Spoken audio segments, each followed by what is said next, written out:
Time for Money, Power, Politics. And the Trump family continues to capitalize on the president's name. Donald Trump reported more than $600 million in income from crypto, golf clubs, licensing, and other ventures. This is according to new public financial disclosure that appears to be for last year, before he even took office. And today, the Trump Organization that it is launching a Trump-branded wireless service complete with a $499 gold cell phone.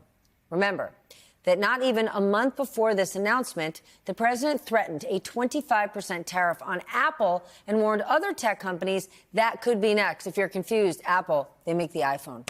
For more, I want to bring in CNBC senior analyst Ron Insana and Mackenzie Sigalos, technology reporter for CNBC. Ron, they claim that this golden cell phone will be, quote, I want to make sure I get it right and I say it in quotes, designed and built in the United States. But one expert told the Wall Street Journal that's not even possible. It would take at least 5 years to build out the infrastructure to actually have a truly made in the USA smartphone. So I rang up our friend Dan Ives from Wedbush Securities. Look at you doing your homework, Ron. My homework, and he said there's as much chance as him playing in the NBA as there is for President Trump to build a cell phone in the United States.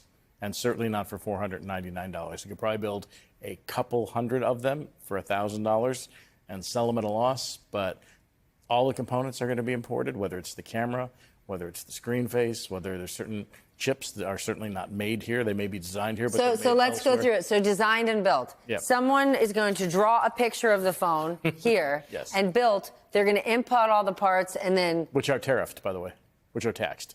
All the parts that are coming in are under these various technology tariffs that the president himself has put in place. So this venture may go the way of Trump Vodka and Trump Ice and Trump University, i.e. not well.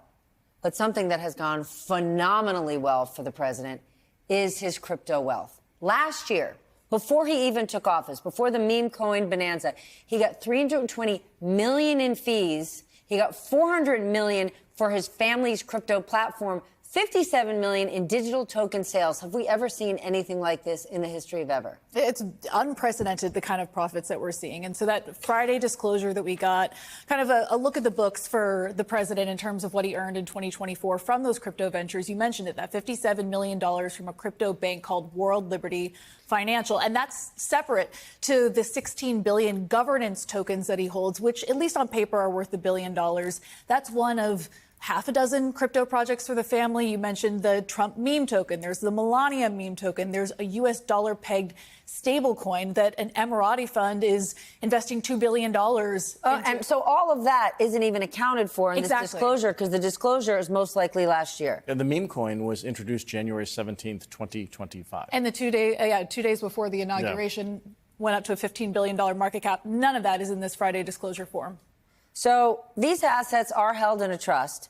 And Don Jr. says, hey, my dad doesn't have access to it, but it's Don Jr., his eldest son. Does this not present enormous conflicts of interest? Yes, this question is somewhat rhetorical. It is somewhat rhetorical. It's beyond comprehension in so many different ways. You know, when government officials were elected, they were required to divest their interests in private companies that they owned or publicly traded securities in some instances, particularly in the case of the president, and put in a blind trust.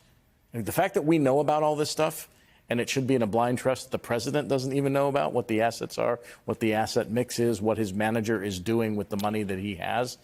Everybody knows what he's doing. This certainly in my lifetime, we have never seen anything that resembles this level of conflict for an elected official, particularly a sitting president of the United States. And it's uncharted territory. That's why you've got Senators Chuck Schumer and Jeff Merkley putting out this End Crypto Corruption Act, because there aren't hard and fast rules around this industry when it comes to having the head of state invest.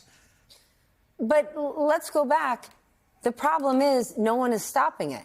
Right? And how much time have we spent over the last 5 years even talking about a congressional stock trading ban? That's completely gone by the wayside. Yep. Look at every single, and look at all of the lawmakers that were investing in defense stocks last week, hours before the strike on Iran. And those who sold pharmaceutical stocks before COVID was generally known to the public. On both sides of the aisle. Both sides of the aisle, absolutely.